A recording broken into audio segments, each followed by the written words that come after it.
అదే RTV app వార్తల్ని క్షణాల్లో చదివే అవకాశం ఉంటుంది. ఒక న్యూస్ పేపర్, ఒక టెలివిజన్ ఛానల్ మీ చేతుల్లో ఎప్పుడూ ఉంటాయి. చాలా సలహాలు చెప్పగలరా? అంటే మొదట తెలియచేస్తాను, ఎందుకంటే అది అయిపోయింది కనుక తెలియచేయాలా, ఇది అవ్వలేదు కనుక ఇంకా రెండు ఉన్నాయి. మళ్ళీ అవకాశం ఇస్తే నేను తెలియజేస్తా. మాకే చెప్తారా? మొదటిది ఏమంటే, మీరు ఇంట్రెస్ట్ తీసుకుంటే మీరు మీడియా కనుక చాలా చక్కగా మీరు మంచి భావాలతో ఉన్నవాళ్ళు కనుక ఆర్టీవీ వాళ్ళు, అందులో గయాజ్ గారు మీతో మాట్లాడాలని నేను ఎప్పుడు సిద్ధంగా ఉన్నా. మేము పాదయాత్రలో మొదట్లో ఉన్నాం. అప్పుడు జగన్మోహన్ రెడ్డి గారు ఎక్కువగా మాతో ఎంపీలతో మాతో భోజనం చేయడము, డిన్నర్స్ పెట్టేవాళ్ళు. ఎక్కువగా నేను ఒక్కరోజు కూడా మిస్ కాకుండా డిన్నర్ అటెండ్ అయింది నేనే. జగన్మోహన్ రెడ్డి గారు పెట్టినప్పుడు ఒక్క డిన్నర్ కూడా నేను మిస్ కాలా, రోజు అక్కడికి ఉండేవాడిని. జగన్మోహన్ రెడ్డి గారు కూడా ఒకసారి అన్నారు, అన్నా మీరు ఫుల్ పాలిటీషియన్ అయ్యారు, నేను మాట్లాడిన విధానం కానివ్వండి, ప్రత్యేక హోదా కొరకు నేను చేసింది కానివ్వండి, ఇవన్నీ చూసి జగన్మోహన్ రెడ్డి గారు నాతో అన్నమాట తెలియజేస్తున్నా. ఒకప్పుడు ఇంకా మీరు ఆఫీసులాగా ఉన్నారని చెప్పి 2 సంవత్సరాల క్రితం అన్న తర్వాత జగన్మోహన్ రెడ్డి గారు వారిగా అన్నా మీరు ఫుల్ పాలిటీషియన్ అయ్యారు అంటే చక్కగా ప్రత్యేక హోదా కొరకు అన్నీ చేశానని చెప్పిన తర్వాత మేమంతా ఒకరోజు మీటింగ్లో ఉన్నాం.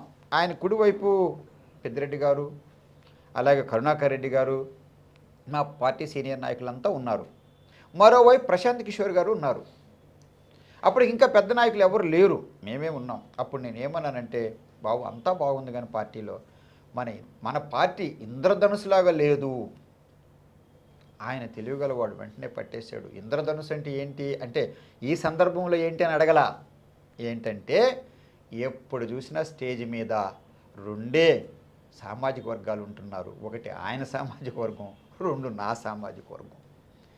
నా సామాజిక వర్గంలో కూడా సగం మంది రాలేదు. అది చెప్పినప్పుడు ఎంతో సంతోషపడి జగన్మోహన్ రెడ్డి గారు అన్నమాట, వరప్రసాదరావు అన్న చెప్పిన మాట నిజం. అది వెంటనే ప్రశాంత్ కిషోర్ గారు పక్కన పట్టుకుని, అవును వారు చెప్పేది కూడా కరెక్టే అని చెప్పిన తర్వాత జగన్మోహన్ రెడ్డి గారు అందరితో చెప్పింది ఏంటంటే, ఈ రోజు నుంచి ఏ స్టేజ్ మీద ఒక ప్రెస్ మీట్ కానీ ఏ మీటింగ్ జరిగినా బీసీ సోదరులు, మైనారిటీసు ఉండి తీరవలసిందే, అందరితో కాడ పెట్టవలసి, అదే ఇంద్రధనుస్సు అంటే అర్థం. నా భావన అది వెంటనే పట్టారు. సో అది నేను బీసీలు కనుక రాకపోతే ఎంతవరకు చాలా కష్టమో ఒక అధికారంలో రావడం అన్నది అందరికీ తెలిసిన విషయం, మనం ఎవరు చెప్పనక్కర్లేదు. ఎందుకంటే politics is a number game.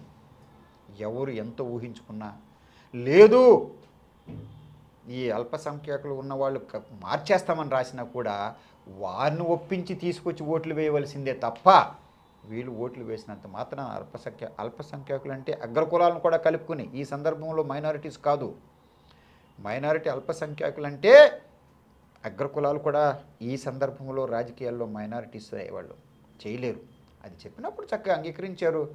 ఆ తర్వాత ఒక్కొక్కరు చూస్తుంటే విజయవాడ దాటిన తర్వాత, ఒంగోలు దాటిన తర్వాత ఏ విధంగా వెళ్ళిపోయింది. ఒక్కొక్క బీసీ సోదరులు రావడం, ఆయన బీసీలు అగ్రకులాలు రావడం, మా తలరాత మారిపోయింది. మీకు 151 సీట్లు వచ్చాయి అంటే బీసీ సోదరులు రాకోకుండా, ఎస్సీ సోదరుల్లో మిగిలిన వాళ్ళు సగం రాకోకుండా కేవలం ఆయన సామాజిక వర్గమో నా సామాజిక వర్గం వల్ల తలరాతలు మారిపోతాయి అంటే అది అయ్యి ఉండేది కాదు.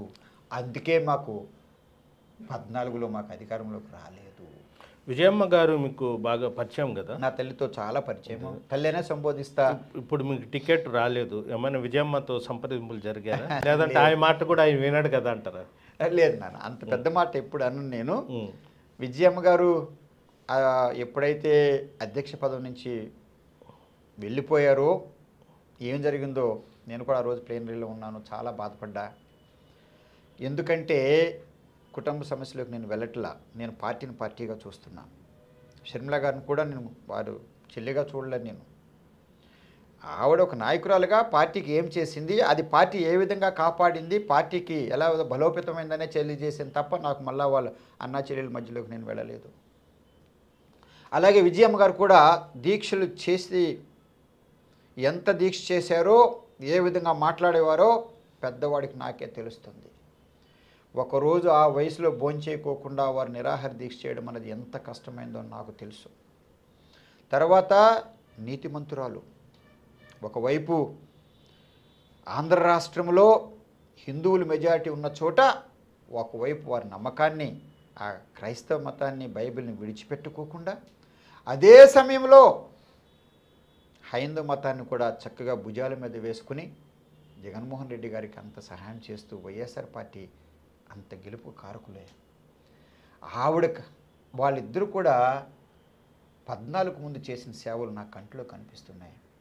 ఎప్పుడైతే విజయమ్మ గారికి ఆ పదవి లేదో, ఏ కారణం లేదో అది నాకైతే తెలియదు, కానీ వారు అలాగే హుందాగా కనుక హానరీ ప్రెసిడెంట్గా ఉండుంటే బాగుండేది అనుకుని నేను అనుకున్నాను. ఎందుకంటే ఆ ప్లేనరీలో నేను ఉన్నాను.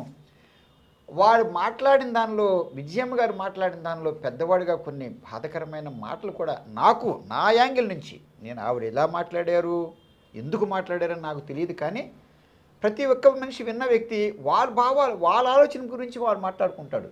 ఏంటంటే ఎవరో ఏదో మాట్లాడారంటే ఒకరు ఒక విధంగా చూస్తారు, మరొకరు మరో విధంగా చూస్తారు. నేను మరో విధంగా చూశాను. వారి దానిలో నాకు ఎంతో కొంచెం బాధ అనిపించినట్టుగా నాకు అనిపించింది. అది జరక్కోకుండా ఉంటే బాగుండేది అని చెప్పి నేను అనుకున్నాను. సార్, మీరు అంటే టికెట్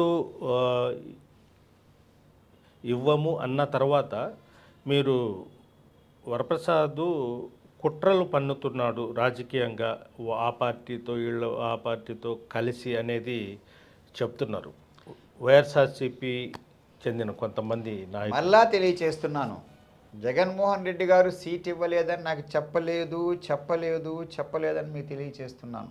ఒకటి సార్ మీకు చెప్పలేదు, అక్కడ ఇచ్చేశారు కదా.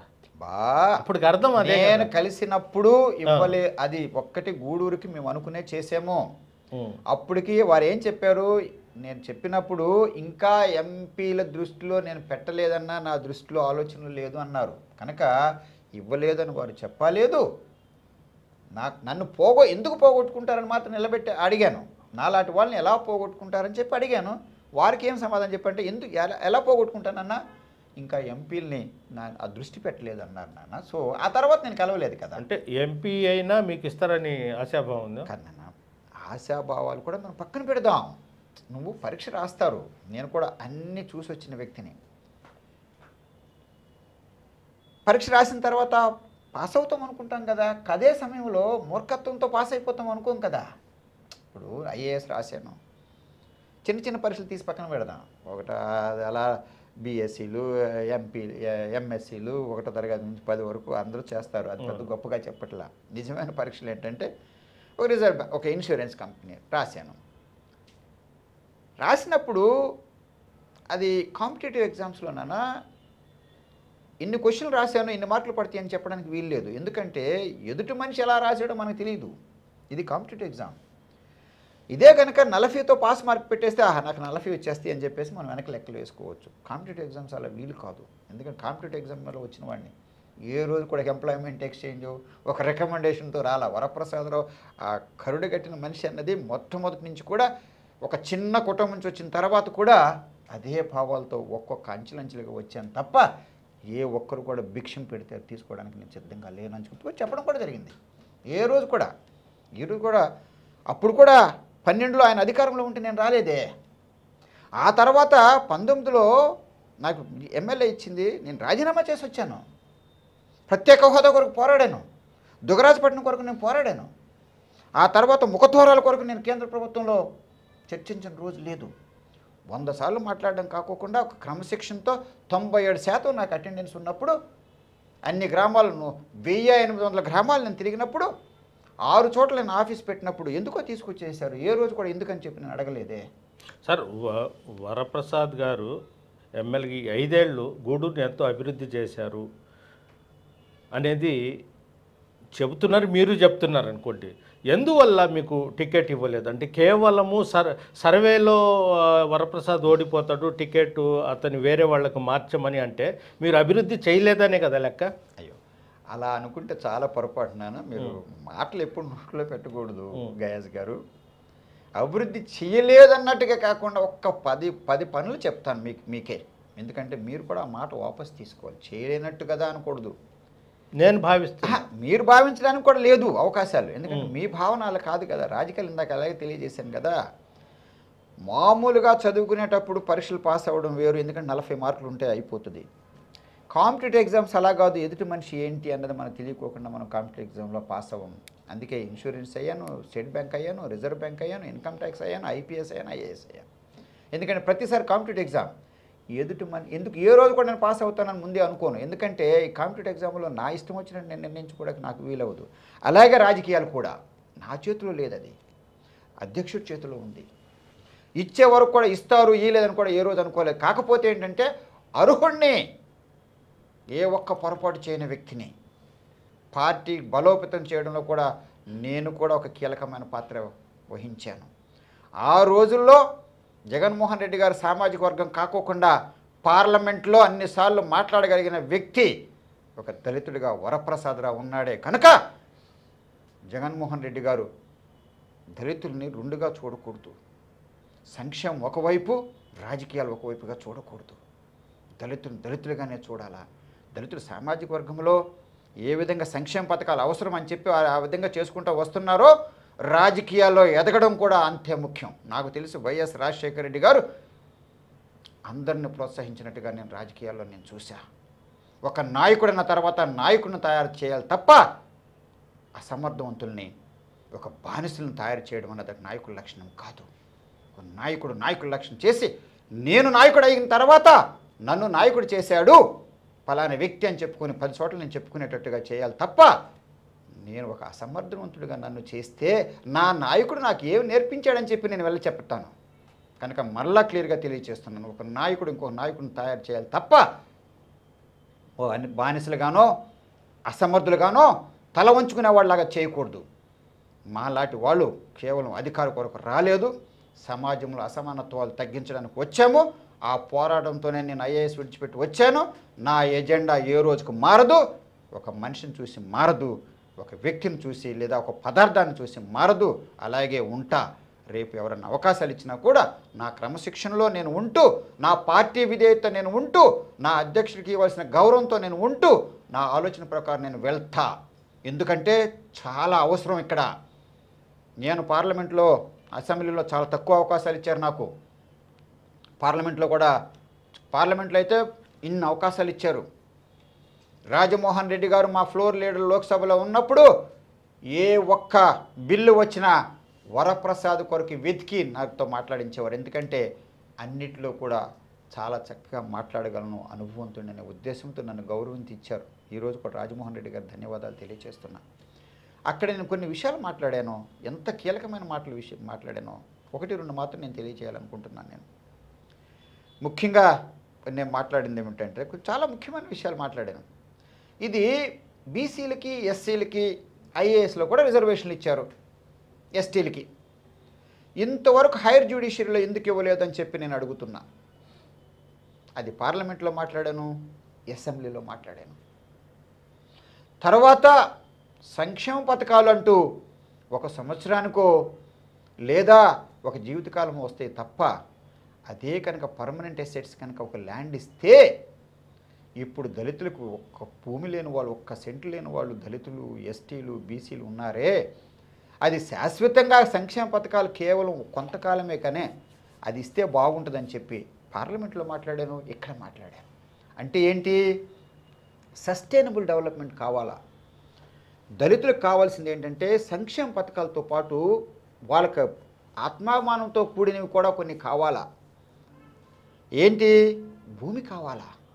గ్రామాల్లో ఏం చూస్తారు, ఏ కష్టకాలం వచ్చినా, కరువులు వచ్చినా కూడా ఒక్కొక్క మనిషి కనుక ఒక 50 సెంట్లు ఉన్నా, 1 ఎకరు ఉన్నా కూడా వారు దాంతోపాటు వ్యవసాయం చేసుకుని జీవనోపాధి చేసుకుని గౌరవంగా బ్రతుకుతాడు.